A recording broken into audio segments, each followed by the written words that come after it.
everyone, and welcome to the lecture series that is put on by the Arkansas Society of Freethinkers. Our April speaker is Ben Bell.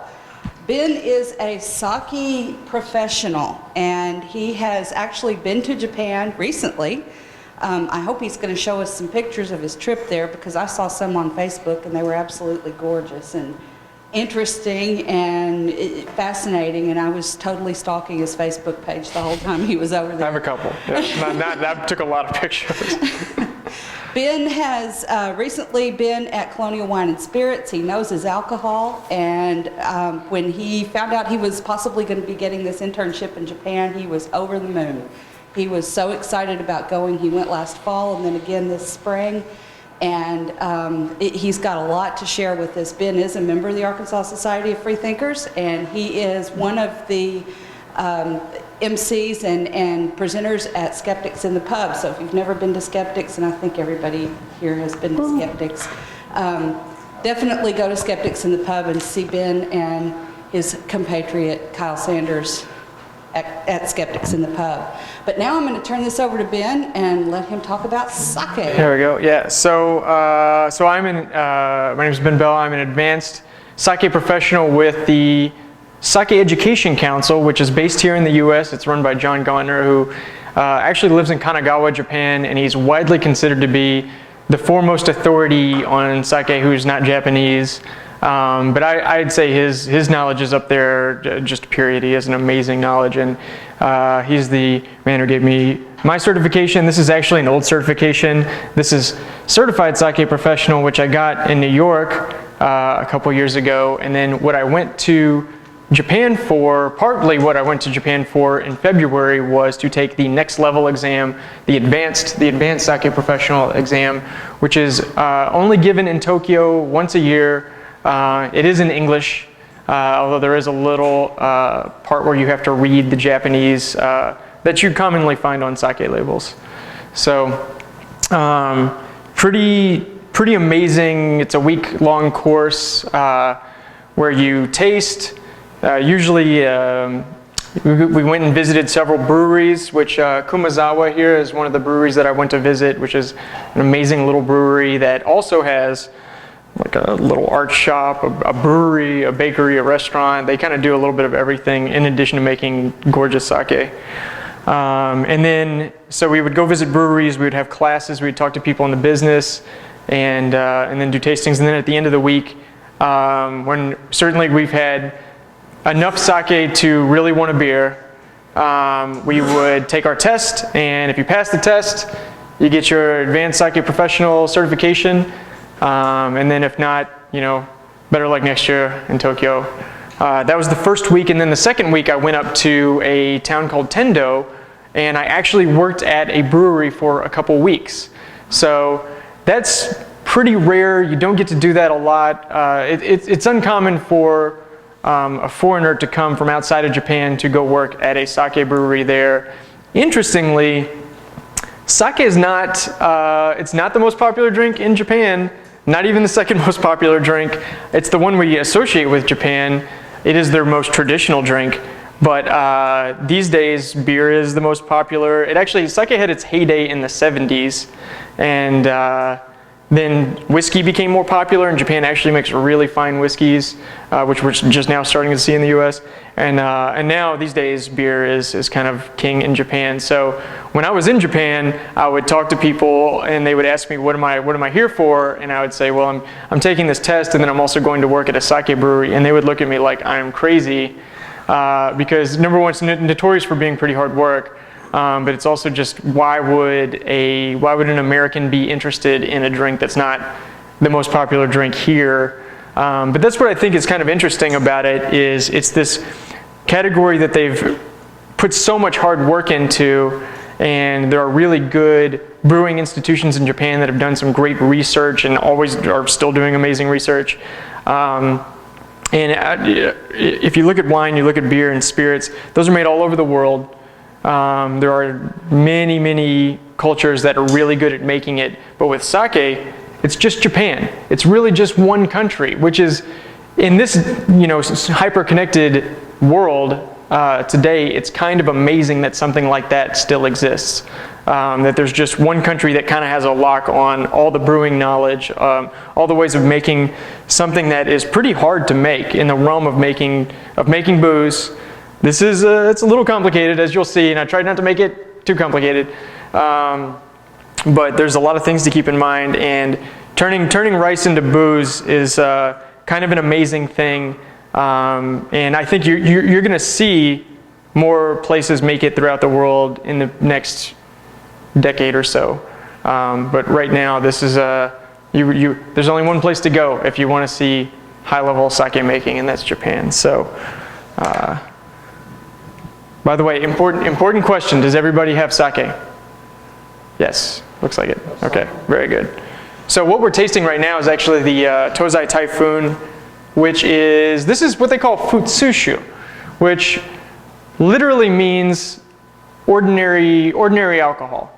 And this is kind of an important thing to know about sake. So sake is the kanji for sake. The kanji is the character. If you see right here, you see two kanji, and then that one that looks maybe like a bottle with some spray coming off of it. That's the kanji for sake, which it's pronounced differently depending on where it is. But sake just means alcohol. So if you go to Japan and you ask for sake, well, if you're American, they'll know you're probably talking about their sake, about what they call nihonshu or seishu. But you know, but there's all kinds of sake, right? That's like going to a restaurant and just asking for a soda and not saying specifically what you want. So the actual name is nihonshu. So nihon, those first two kanji, that literally means Japan. That's the kanji for Japan. It could be nihon or nippon. And then so it's nihonshu. Shu is alcohol. So it's literally Japan's alcohol. So that does sort of tell you how closely ingrained in the culture nihonshu is. They're very, very old works of art that have samurai and people in the ruling class helping to carry each other home after a long night of drinking. And I mean hundreds of years old, very nice watercolor paintings with the one who's being carried just barfing all over the ground from drinking too much sake, which is great. That's pretty amazing to see. So sake is it's a very, very old drink in Japan. When exactly it comes from is not, it's pretty nebulous because it's probably a little bit before very good recorded history, but you could think somewhere around a couple thousand years, 1,000 to a couple thousand years. It's certainly getting up there with beer. I think beer is technically the oldest fermented beverage that anyone has records of, but sake is actually very old, and interestingly, I think I have this in a later slide. It's been made for a long time in Japan, but what we're drinking right now, this level of quality really only came about in the early 80s. So that's another really interesting thing about sake. It's been around for a long time, and also unlike other beverages, they really started to master how to make this just a few decades ago, about 30 years ago. So that's another reason probably why it hasn't been a big thing all over the world, but it will be soon. So of course, sake is a fermented beverage made from rice, Koji mold, which is very, very important, and water and yeast. Of course, yeast does the fermentation. What it is not is a distilled spirit, which a lot of people have sake and they think that it's really rough. And I hope you're not finding this rough like a whiskey or something like that. But that's what people think it is. They think it's a vodka or something like a whiskey. The process is actually closest to beer, so they call these brews, and they call a place that makes sake a brewery, if you're talking about it in English. And but the end product's more like wine. So the alcohol content on this is probably about 15-16%. That's about the same as a really strong Zinfandel, like a big red wine. It does ferment a little bit higher than that, but there's no distillation. It's just regular fermentation. So if that doesn't make sense, those terms, fermentation is strictly turning sugar into alcohol, and then distillation is another step where you actually boil it and then you sort of take out a lot of water, and it's concentrating basically, like tremendously. So that is the gist of what sake is. It's always made out of rice. You can't make it out of anything. Wine, of course, can be made out of, it's mostly made out of grapes, but you can make it out of, you know, any kind of fruit. And they call sake rice wine, but really, wine is made out of fruit, rice is not a fruit. Sake is sake. It's really its own thing. It does not fit in with other categories. It kind of drinks like a wine. But the flavor profile to me is very different. I'll get into that a little bit later. So sake, of course, as I was saying earlier, has a very long history.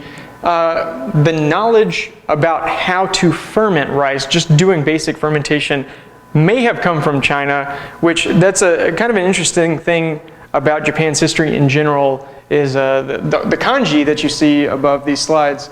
That writing system, most of that is taken from China.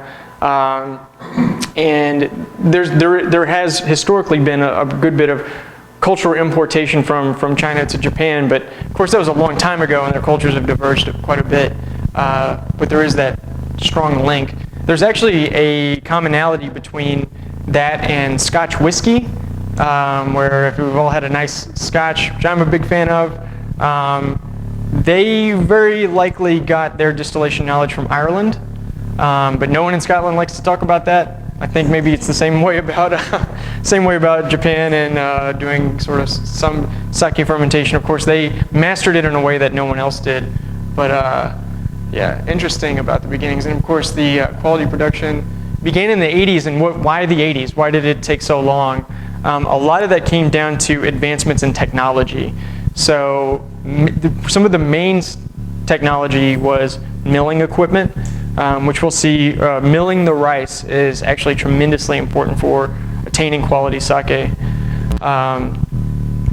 But there's a number of other things that have happened as well, and I'll kind of go through them as we go through the slides. So, all right, so here, this is a bunch, like don't worry too much about this, but this is kind of like a basic overview of the fermentation process, or the sake making process. So number one is the polishing of the rice. So you get the rice out of the field, you take the husk off. I got a lot of experience drinking terrible things in college. If anybody has any questions about Livingston or Night Train or Wild Irish Rose, I can answer some of those based on my college knowledge. If anyone wants to know what the cheapest 30-pack you can buy in Grinnell, Iowa is, I can tell you that. What year? So that would be around 2000, and that would most certainly be Keystone Light. So, good to go? Yeah. All right. Okay, so brief overview of fermentation. We'll go through these in the slides as well, but you have the polishing of the rice, washing, steaming, then you grow the Koji mold, which is a tremendously important step. And the rice can go to two different places from there, because one part you're going to grow the mold on to turn the starch into sugar, and then some of it's just going to be your raw material to put into tanks later. So in the end, it all ends up in these big fermentation tanks, and then that's where you do your main fermentation. Then you're going to do some filtration, pasteurization, which not all of them go through. But the bulk of them do, and if you buy one in Arkansas, I have to say, probably better be pasteurized, because it's taken a trip to get here, and we're kind of a hot state. So yeah, pasteurization does some good things. And then of course you have storage and bottling. Pretty basic. Sake is generally drank young and fresh. It's not like wine. Although people think wines can age a lot better than they can. A lot of them are made to be drunk. As soon as they bottle it, that's when they intend for you to drink it. But sake is even more like that. So whenever they ship it, they may age it themselves, but when they ship it out, it's ready to go. So pretty much the fresher the better. And that way it is a little more like beer. So first you have rice. So rice is very, very important. It's not as important as grapes are to making wine, like very, very high-level winemaking. It's kind of inverted. It's probably 1/3 the quality of your rice, 2/3 the skill of the brewer and the brewery. Sake does use a special rice, which is, literally called sakamai, which basically means sake rice. Sake rice is big and fat, and it's got a lot of starch in the center. And the starch is the main thing you want to make really good, big, perfumey sake. But you want the starch to be concentrated in the center of the rice. This is a big defining part of sake. So when you look at it, you should be able to see a little white center in the kernel, and then the outside is more or less clear. If you have that, then you have shinpaku, and that's very, very good rice, and that's going to make good sake. So a great... Compared to the size of like typical rice? Yeah. So Riceland rice is that is a strain from kind of further west in Asia. It's long grain, right? And sake rice is bigger. It's shorter, but fatter. Like twice as big, or what? Yeah, I mean it may be twice as big. It's big. So this is kind of a notorious thing for rice stalks growing out in the field for sake rice, because those kernels are so big. They get top heavy. It makes the whole plant top heavy. So a strong wind could just knock them right over, or if you fertilize them too much, then they get too top heavy and just fall over. This is a really, really important thing to keep in mind for growers, and it's one of the things that make this probably the most tricky rice to grow in the world. So yeah, they're kind of just big, heavy, fat grains. Not quite as big as a potato, I guess. Not quite that big. One of these days. You'll see it at one of those gardening contests or something, when they have the pumpkin it has to be loaded onto the back of a truck. I'll be there with a grain of rice. Yeah, you have to polish it with some steel wool. So that is rice. So milling. The whole idea of milling. This is the big technology advancement in the 80s that probably that tech was more developed in the late 70s, but you really see it utilized in the early 80s. And what this is doing is basically, as you're going from here to here to here, this is multiple passes going up to the top of the mill, and then as it's falling, that spinning cylinder is just grinding a little bit more off, but it's very gentle because this has to be precise. So the Tozai Typhoon, I believe, is milled to 65%, somewhere around there. So they've taken 35% off and just thrown it away. The Tozai Junmai in the smaller bottle, 70. This Kotsuzumi is probably milled down to 50, 45, maybe even more. So they've taken off more than half the rice and just tossed it. But you have to get really precise. You need a really, really precise machine to take exactly that much off and no more, no less. You may be off by like 1%, but some of them, like Desai 23, that 23 is the percent that's left after milling. So they've taken 77% off and thrown it away. They say that the last percent to go from 24 to 23% takes 24 hours of milling. It's tremendously expensive. You say that they've been doing this for 2,000 years. Yeah. Of course, that's before dinosaurs. And how did they do the precise milling, way back then? They didn't. So that was the big technological advancement in the kind of the late 70s, early 80s. This allowed a degree of control over the rice that they never had. So really, up until then, sake was sweet. This may have a slight touch of sweetness, but it's mostly dry. But sake was sweet and rough, and it gets you drunk, but that's about it. Well, there you go. Yeah, just the main things. Does the picture on the right, does that reflect just the starch? This is getting pretty close. You can see in these pictures, that's the shinpaku right there. And you can notice it's not always, so it's kind of hard to see, but this one doesn't even have it right in the center. You'll see that happen. This has kind of a smaller shinpaku right there. So this milled down, these kernels are mostly shinpaku, like this one, that whole part right there is shinpaku. So what's left over here is going to be a little bit of starches, proteins, amino acids, fats. Those can give what they call off flavors. This is a really good shot of a shinpaku right there. but they also add a little bit of character. I think I have a little bit on, oh yeah, I have it right there. So proteins, fats, amino acids. It's a little debatable as to whether or not you want to keep milling down further and further and further, because yeah, some of these components kind of give it may not be the most elegant perfumey thing, but it kind of gives it its character. So the thought is the more you mill to these high levels and you're making this very fancy expensive sake, because it's more and more just pure starch, they tend to start to taste like each other. So you don't have as much variation among the top level sakes. I'm sure somebody would just ninja sneak up behind me and cut my throat for that, saying that, but I think some of the lower milling rates, which is actually cheaper sake, has a little more variation, a little more personality, and they can be really, really excellent sakes. Maybe have a little more room to play with your style.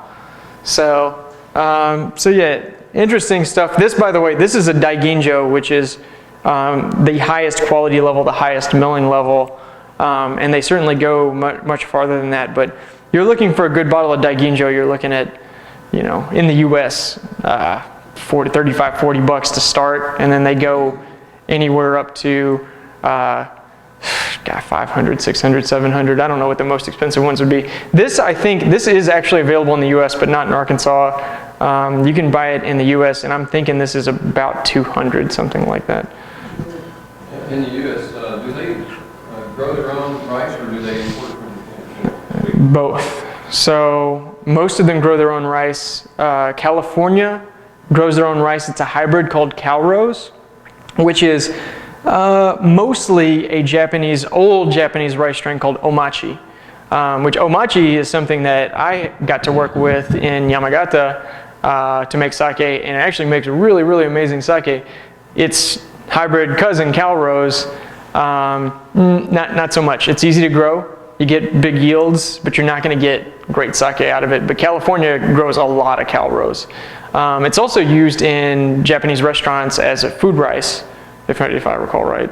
But they grow a lot. You can go to the Asian food market on South University, and you can buy big bags of Calrose that's milled down. They probably took 7% off or 10%, something like that. It's not Sam's, it's one that's further south, but you can probably get it at Sam's too. In fact, you can buy rice at Sam's called Nishiki, which I think is a cousin of Yamada Nishiki, which is actually very good sake rice as well. But those are both food Calrose could be food rice or sake rice, but it basically doesn't make great sake. That's what they use for Gekikan and Shochikubai and some of the other big labels that you see. But in Japan, they're not going to use a hybrid like that. It's pure. It may not be Sakamai, but it's certainly the Japonica strain that's better for making sake. So, all right, so the next step is Koji Mold. So there's so many pictures I could have picked for Koji Mold, because there's a lot of interesting parts about it. There's a saying in Japan when you're making sake, it's Ichikoji, Nimoto, Sanjikomi. So what that means is number one is growing the Koji mold. That's the number one most important step. The second step is making your starter batch to get things started. And then your third step is the main fermentation in those big tanks. So I think when people think about making any kind of booze, they think about those big tanks and doing all the stuff in there. But really the most important part for sake is sprinkling the spores of mold onto the rice and doing that initial conversion of starch into sugar. Now, interestingly, the way that a master brewer can tell if it's grown right is usually you grow it overnight. So the place that I worked at, once a week everyone had to work an overnight shift. And the overnight, you do your regular shift, which was 8 to 5, and then you would basically sleep at the brewery, and you'd get up at night every 3 or 4 hours, and you would check on the Koji mold growing on the rice, make sure the temperatures were right, and go back to sleep. It's not hard work, but you're just going to get up, all night. So, huh? Kind of like with a baby. Sure. Yeah. Oh boy. Yes. That comparison is made quite a bit. So, at the end of in the morning, the master brewer, the toji, which for us was Mitobe-san, he would taste this rice, and you use kind of a combination of texture, but a lot of flavor, and you can taste in that rice sweetness. So it actually tastes sweet. You can taste how that mold has turned the starch into sugar, and now it's tasting a little bit of sweet. And of course, for him, it's years of experience to know that this level of sweetness is right, and this would be not enough. And then he may say, like, keep it in there a little bit longer, but pretty much you gotta go, like, you want everything to be right, because when it's time to do a batch, you gotta go. And you have your whole crew's there from 8 to 5. So once that's done, you can't really make them stay longer. I mean, you gotta do kind of a regular day. So you fit it all in, and it's interesting because people will just run from one thing to another thing because they want to make sure they get all of this in and done right, before the day's over. So you can see kind of like the growth. This mold, of course, is not like a green mold. It's actually called Kikoji.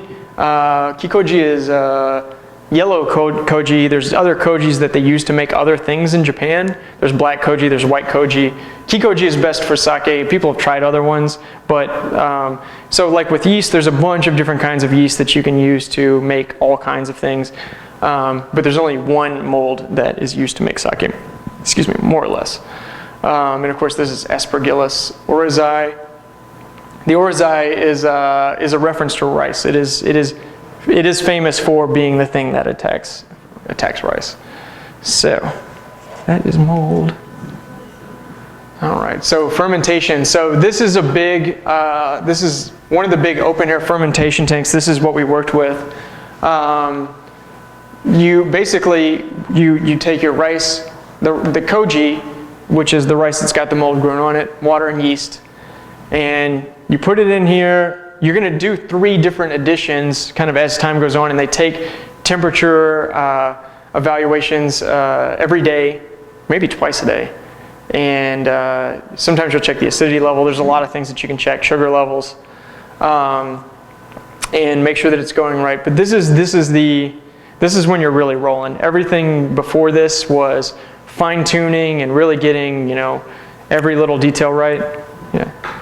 When they're doing the fermentation here, is this basically you're starting with the milled individual grains of rice? They don't break it down any further.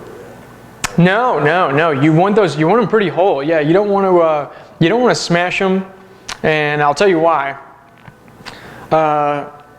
Pretty much you want that starch to stay intact, and if you did a really nice job steaming your rice, the inside is really soft and the outside of the rice is a little more firm, and when that koji mold comes to attack it, it breaks through the outside, which is harder, and then it takes the path of least resistance through that grain, and what it does is it finds the soft part, and which is the starch in the center, and then it just basically eats it from the inside out. If you've done that, then you've done a really good job. But if you smash it all up, then it's going to eat that starch, but it's also going to eat more proteins and amino acids because it's all the same to it. It's not doing that process of finding each individual kernel and leaving all of that alone as it goes towards the center and doing the starch. So that's why it's pretty much ideal. Now there is an exception to that. There's a process called the Kimoto Method.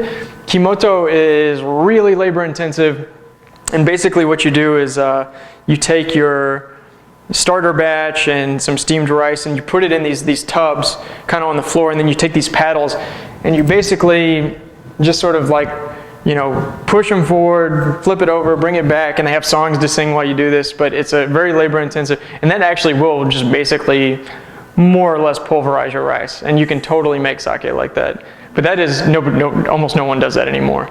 Interestingly, the sake brewery that I was at does a little bit of Kimoto, which is, there's some breweries that are known for it, but that's very much the old way. It adds an extra 2 weeks onto the brewing process. So that's a lot of time and money, and it's yet another back-breaking thing to do there. So you don't see the old Kimoto so much. So yeah, I guess the answer is you can, but generally people don't. And even Mitobe-san, for his Kimoto, it's kind of half Kimoto. It's not the full-on pulverizing rice. But Kimoto's interesting because you get some when you add in more of those proteins and amino acids and whatnot, you get some more interesting personality going on, and you also have some more interaction because it's out in the open air while you're doing that turning. You get a little more play with the ambient yeast, some more ambient yeast and bacteria in the environment. So these are bringing more interesting flavors. So yeah, the total time for main fermentation is about 2 weeks. You're looking at, add another week onto that, maybe a little bit more, and that's your whole process more or less. Before you leave that slide, yeah. let me ask the question, because it looks like we're starting an empty pot. Yeah. Okay. So this is probably Hatsuzoi or Nakazoe, which is like the first or second edition. So these are full. These have gone. That is I believe Toizoi, which is the whole full third edition, and it's full. But for a long time, you'll see a lot of tanks like this where there's just a little layer at the bottom, and then you come back a few days later, and then now it's like up to here, and then they do it, and that's because they're doing different editions, kind of like as time goes by. There's 3 total editions, and the reason for that is you want to give, while this is full right here, not only is the yeast doing fermentation, but that mold, the Koji mold, is still alive and it's still working. So all of the steamed rice that you're adding into these, it's still finding it in the liquid and it's turning more starch into sugar. The yeast is at the exact same time turning sugar into alcohol, and that's a process called multiple parallel fermentation. As far as anyone knows, there's no other beverage that's made like that, where you have one thing feeding another thing, and that's or I guess in this case, starch turning into sugar, turning into alcohol, all at the exact same time. It's kind of crazy. But you want to give it just enough as it's going through, and that's why they do the 3 editions. So, yeah. Okay, so another thing you said was that they sing while they're doing this, and I've got this image in my head of spirituals and people hoeing cotton and I mean, it's really not very flattering. So they must stir this stuff for a long time, right? Yeah, for a while. It's not a crazy long time. Like these are bunji, or that's not bunji. These are, let's not worry about what the name is in Japan. These are long poles that kind of have they almost look like a hammerhead shark at the end, and you're basically thrusting it in, and then you're kind of thrusting it into, you can feel that rice down in there, and then you pull it up, and when you pull it up, that's when you're doing a lot of the stirring. You'll do it in kind of like in waves for about 20 seconds, and then rest for a little bit, then do it some more, rest for a little bit, and then you leave them alone. So it's not crazy, I thought that's what it was going to be, and this was when I'd already kind of hurt my back a little bit, and I thought this is the end. This will be the end of my time here. I will go to the hospital after this, but it wasn't so bad. There really is a rhythm to it. So a lot of this stuff, there's a rhythm to what you're doing. This in particular, so it's good to do something that will keep you in rhythm. There's a CD that you can buy. One of my friends bought this CD in Tokyo, which is it's a CD of all the old brewing songs that people sing while they do it. So I gotta get him to send it to me, but I kind of want to learn some of those songs. The brewery that I was at did not sing songs while they did their stuff. It's an interesting brewery because some of them that I went to had a lot of old Shinto, like shrines and things like that. And this was kind of like a part of the brewery, the brewery and the brewing process. And people would stop and pay their respects. That is not uncommon at all. The brewery that I worked at really didn't have a lot of that stuff, and we had a very young master brewer, which maybe this plays into it. He is more concerned with spending time on working out techniques and experimentation, and I think that's probably a little more, he's not as traditional as some of the brewers. Like, he learned from younger brewers, and everyone in Yamagata is kind of a famous prefecture for high-level sake brewing, and it's kind of a young bunch. They kind of came to it lately, but that's the story these days. You will have breweries. It's nothing for a brewery to be from 1400, 1300. 5, 6, 7, 8 generation families doing breweries, but you see a lot of them now where a younger generation has taken over and they kind of have a different way of doing things, which I guess that maybe means some of the songs are going away, but I don't know. They say there's the Banryu, which is the 10,000 ways of making sake.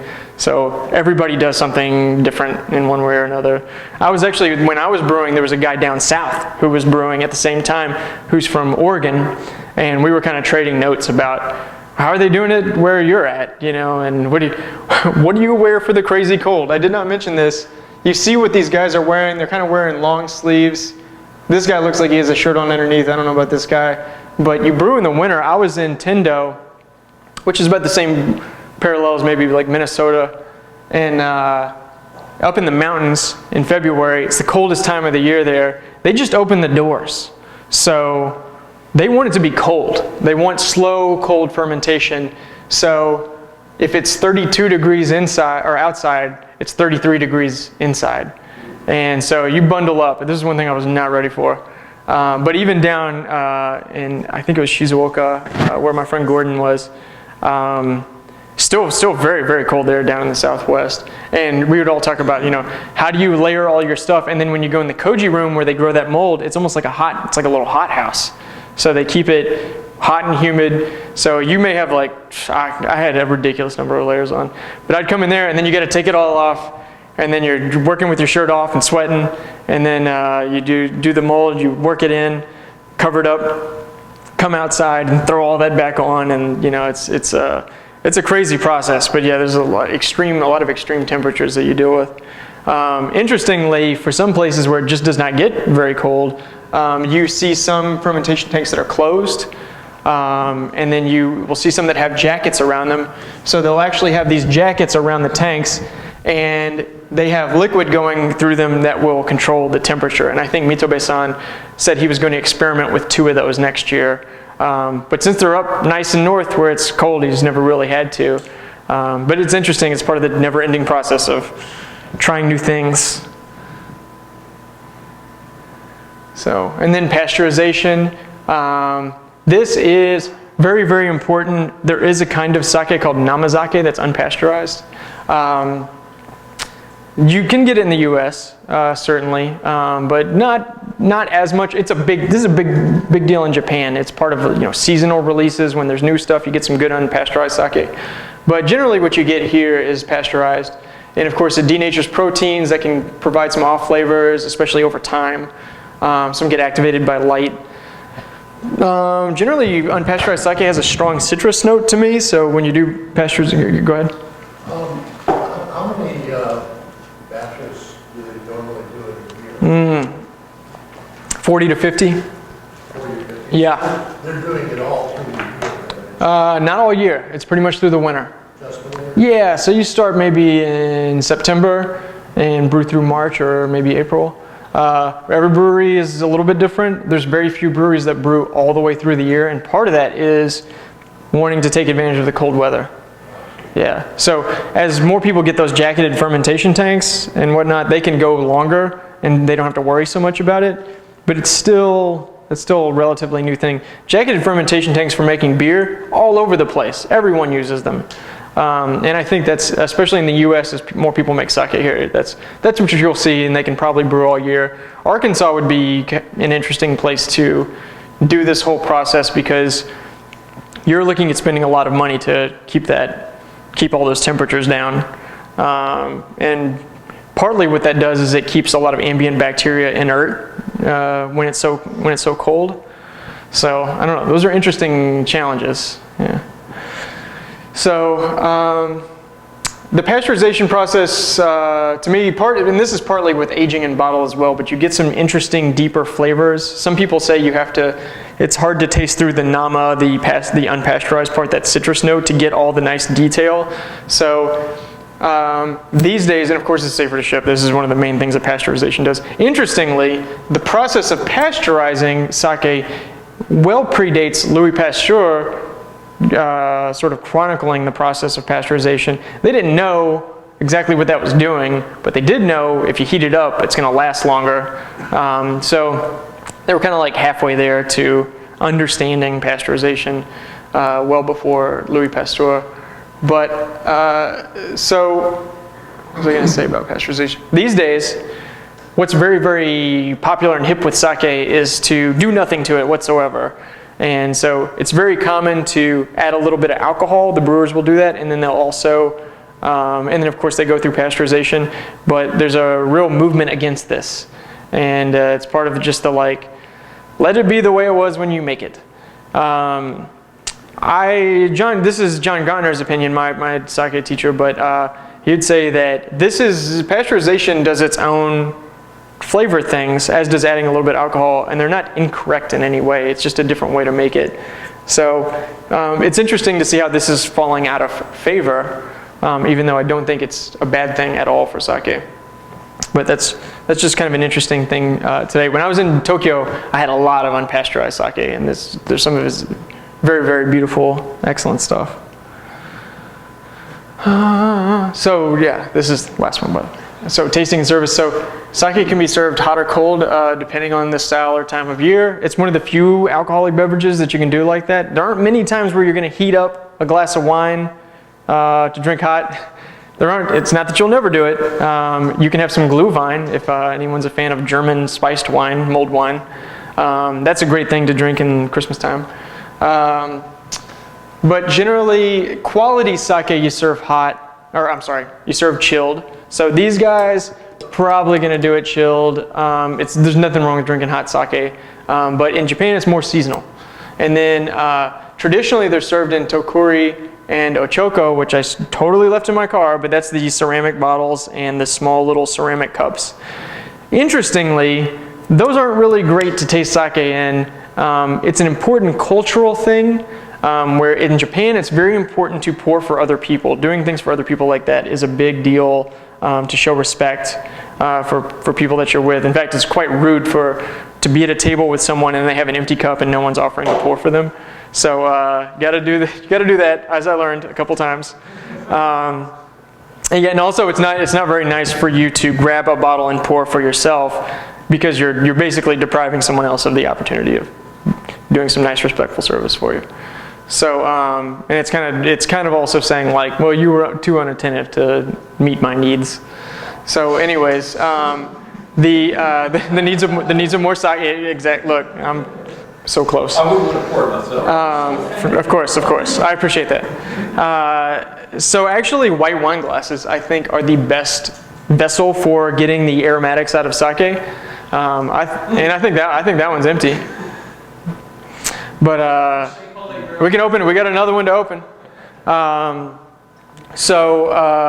I think if you're drinking sake at home and you want the best possible aromatics, if you got a wine glass at home, doesn't have to be a white wine glass, any kind of wine glass, the shape of that bowl does a great job concentrating the aromatics, and you get so much more out of it. I love that the ceramic bottle, little cup service. It's a lot of fun. There's other kinds of service that they do in Japan that's really interesting as well. But this is kind of one of those interesting things that as we're learning, as time goes on, you kind of mix some Western things with some Japanese things, and you get serving sake in white wine glasses, and you get a much better experience. If you ever come to a sake tasting with me, that's what I will pour. And but certainly, I'd say if you're in Japan, do that traditional service, because it's also pretty great. But may not do it. Maybe don't do it with your $200 bottles or something super expensive. And okay, lastly, this is to me one of the most stupendously interesting things about sake. So people always wonder, what do you pair with sake? Is it sushi? Do you do a bunch of Japanese food? Yeah, sure you can. But sake, what you're tasting right now, is very, very high in umami. Umami, as you may or may not know, is kind of the sixth taste. How many flavors are there? Sweet, salty, sour, bitter. Am I missing one? That's 4. I don't know spicy one. But anyways, throw whatever that list is. maybe acid, some kind of acid. So umami was discovered relatively recently as a flavor, and this was very controversial. It was discovered by a Japanese scientist, and he posited the idea of the savory flavor, which is umami is kind of savory. That's kind of the analog in our language of what umami is. Umami is glutamic acid and the family of acids in the glutamic acid family, and it has since been proven that there is a dedicated receptor for that in your tongue. So it is a real legit flavor. It is the flavor of savory things. Sake is dominated by umami, and no other fermented beverage is like that. Most fermented beverages, you get fruit flavors, you can get fruit, floral, I mean any number of things, but nothing is dominated by savory like sake is. So interestingly, it plays well with a lot of food. So I'll pair it with pizza, barbecue, vegetables, soup, which is very, very hard to do with wine. And it just plays well with all kinds of things. So it's an interesting thing about it. Where did you say the flavor receptor for that was? It's all over your tongue, actually. It's one of the ones that doesn't really have a dedicated area. And of course, we now know that the areas traditionally attributed to different flavors are they're not so clear cut. They do overlap with each other. But interestingly, umami is all over the tongue. The receptors for glutamic acid are all over the tongue. Someone I know he works in neurology pointed out to me that glutamic acid is very, very important for sending signals in your brain. I'm probably going way off into something I don't know much about. But he thought that being able to taste that in your tongue could very well be an evolutionary leftover of the cells sort of very early on being like diverging from your brain area and your sensory perception. And I don't know. You can forget what I just talked about because I really don't know a whole lot about it. But when he said it to me, I was like, oh man, that's great. Oh, I'm gonna drink some more sake. Yeah. So yeah, exactly. I think I was pretty far into a bottle at that point. Well, come up with another idea. Yeah. So, all right. We've had some few questions before, but does anyone have any extra? Yeah. Many years ago, when I was stationed in Japan in the Army, they would occasionally serve hot sake in wooden boxes. Mm-hmm. In Masu, yeah, sure. Add to the flavor. It absolutely will add to the flavor. Is it going to add something you want to the flavor? Maybe that's a different question. So usually Masu are cedar boxes. The history of a Masu is you would go to a market and you'd fill that with rice. And that was considered to be one meal of rice, a Masu. And their whole measuring system is based off of what that is, which is basically 180 milliliters. That's the equivalent. So this big boy right here, that Tozai Typhoon, that's 1.8 liters. This is 720 milliliters. This is all based off of what that Masu size was. That was one of the most important things in traditional Japanese life, was having your Masu box for shopping for rice. And then of course, if you're out shopping for rice and someone's just broken open a cedar cask and they got a ladle and they're going to give you some sake, well, you got something to put it in right there. So that's the whole idea of drinking out of Masu. It was more of like a thing of convenience while people were shopping, you know. It's not gonna. You can taste the wood flavor when you drink out of a Masu. Also, a lot of them are not exactly like watertight, so if you gotta drink it quick. But it's a fun time. To me, it's kind of a novelty, but it certainly does add its own character to it. Yeah, which can be fun. Yeah. Any other questions? Sure. Yes, indeed. One of the diving trips that Dave and I went on was to Truck Lagoon, which is the naval headquarters in the Pacific for the Japanese Navy during World War II. And just about every ship had one hole that was filled with hundreds and tens of thousands of bottles of sake. Really? Wow. So I think it was one of the main nutrients that was shipped to the soldiers. Sure, that was a mainstay of naval life there. You know, that's really interesting because that reminds me of they just recently changed this rule, I think, but in the British Navy, everyone was allocated a certain amount of gin, and or is it rum? Rum. Now hang on. Oh yeah, okay, because I'm thinking of Pussers specifically. You're right, rum. Okay, so that's Pussers. Pussers was like the official gin of the Royal Navy, and then just very recently they cut that out, where it's like you don't get your allocated rum anymore, which is kind of sad. Is it just my taste, but the big brown bottle has a much nuttier? Yeah, I think it's definitely. So interestingly, I just mixed the two. And this one doesn't have the sweeter. This one's a little sweeter. Actually, I get a little, like a slight bit more fruit component from this, but it's very slight. So interestingly, that's not been milled as much. The rice for that hasn't been milled as much as this. So when you're tasting the more savory components, that's more of your fats and proteins and amino acids. When you get to that pure starch, then it becomes more fruity and flowery, and you get all this cantaloupe and flowers. So if we drank higher and higher milled sakes, it becomes less savory and more fruit and floral.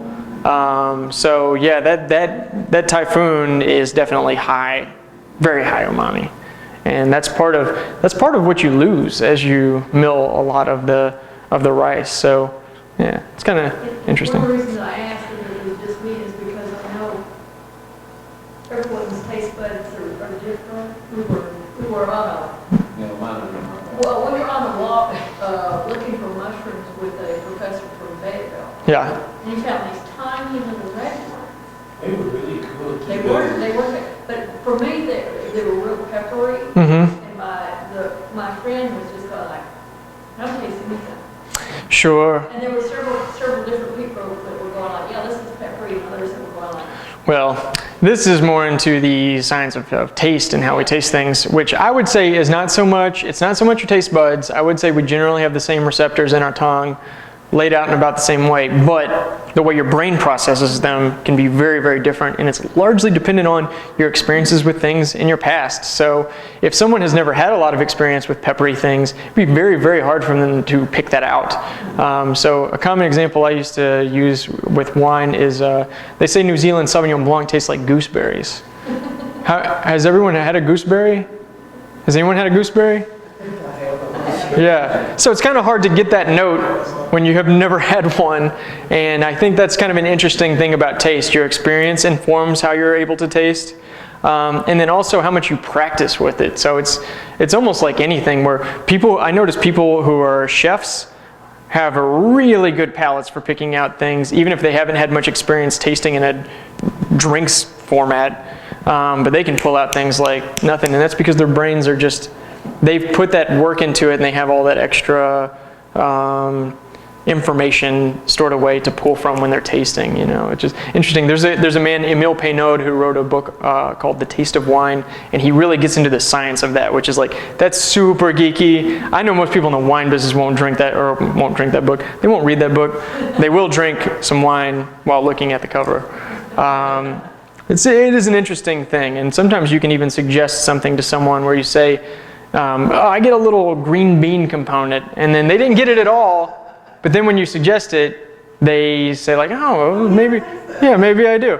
But you know, that's always tricky, because you know, did they really get it, or did you just prime their brain to start thinking about it, and then they pull it up? But it's an interesting business. Well, I thought it was interesting that you brought out that the way that they process the rice now is better than it was like in the 70s. Mm-hmm. I know people that are older that drank sake in the 70s and are like, like my grandparents said, you never want to try that. It was the most horrible thing I ever tasted. It was so strong. Yeah. And so I can see that now, that It's so interesting that, and I think even now if you go to restaurants and you have just some regular sake, they're giving you that California stuff that's the hybrid. It is kind of rough and it's not that great. It's kind of like, it's like getting a Bud Light at a restaurant, although I don't even, that to me is still like a favorable comparison for the sake that you get. But it's not giving people great impressions of what sake is about. But interestingly, in sake's heyday, the sake quality was nowhere nearly as good as it is now, when it's actually at an all-time low in popularity in Japan. So just to tell you how low it is, 7% of all alcoholic beverages consumed in Japan is sake. Just 7%. Yeah, although they feel like it's bottomed out. It seems like the brown bottle, shall we say, has a bit less of a nose, so to speak, than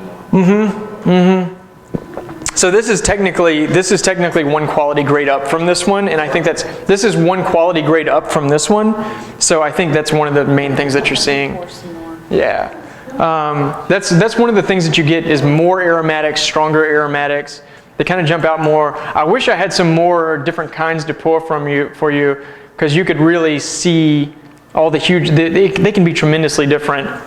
If I can do one shameless plug for another thing that I do, I also run the Sake Society of Arkansas. If you want to come to one of our tastings, that's basically all I do, is I pour a bunch of different sakes to see the differences between them, because they're huge. They can be huge. And next time you're going to have one, if you will let us know, we can put it on our meetup. Sure, that'd be awesome. Yeah, I mean, to me, I don't think there's any, just because of the way the market is in Little Rock, it's really hard to go out and taste a lot of different kinds of sakes here. But to me, it has as much diversity as any drinks category out there. But that's the whole thing about, this is basically just done in, Japan's got the good stuff. It's just now getting out to the rest of the world. And then Arkansas, look, we're not sitting at the top of anyone's to-do list of getting their stuff to. So, I'd say we've got one of the better selections in the middle US right now, but just getting out there and discovering it's not easy. If you go to Japan, you can find some good sake, and it's almost painfully cheap. Like, I look at how much you pay there and then how much you pay here for the same thing, it kind of hurts my feelings. Still more expensive to buy that plane ticket, but I think about it a lot. Yeah. Try shipping a bottle of wine or anything. No, try shipping a thing of peanut butter. Sure. To Japan. Yeah. It takes 3 months. Yeah. It's craziness. Indeed. Well, thank you for sharing more ways to drink knowledge. Sure, yeah. I hope. Expanding our palate. Yeah. Well, it's a little, I know this process can be a little dry as far as the specifics of how it's made, but it is a pretty fascinating process. And unfortunately, Anne probably saw a bunch of pictures that I took of other breweries that I was at, but when I was actually at the brewery that I was working at, I have almost no pictures from there. Okay, so this is actually one of them, and I guess I should say what this is. You see 24, 25, 26. This is when we were tasting from batch 24, batch 25, batch 26, and we were going to figure out which one of these three that was going to get an experiment done on it of longer pasteurization to see what pasteurizing it a few minutes longer would do to the final flavor. So we wanted to pick the one of the three that tasted the most mature. And interestingly, these are these really big ochoko. These are big traditional sake cups. And of course you have your wine glasses. We tasted out of both. And Mitobe-san told me it used to be just the ochoko, and he introduced the wine glasses to kind of do better evaluation. But a lot of people drink it out of these, so if you drink it from here, then you're going to be having the same experience a lot of people in Japan are going to have, so it's kind of important to know that. But yeah, so that's what we were doing. This is about as fresh pressed a sake as you can get, of course unpasteurized, straight from the tank. Still had more time to go in the tank. But that was a fantastic time. That was just in the front office there, and that's one of my favorite times when you get to come out of the cold for a little bit and just drink some sake. Which is a good time. Interestingly, the 2 weeks that I was there, I did not drink a lot of sake. It was mostly working and going home, and then usually I would have a beer. The local grocery store, because this is a very small, high-end brewery, you couldn't find their stuff in grocery stores, but what you could find was their biggest competitor, which was like 15 times the size of Mitobe Shuzo. And I bought their stuff once, but I couldn't keep doing it. It just felt wrong. So anyways, thanks a lot. Thanks for coming. Sure.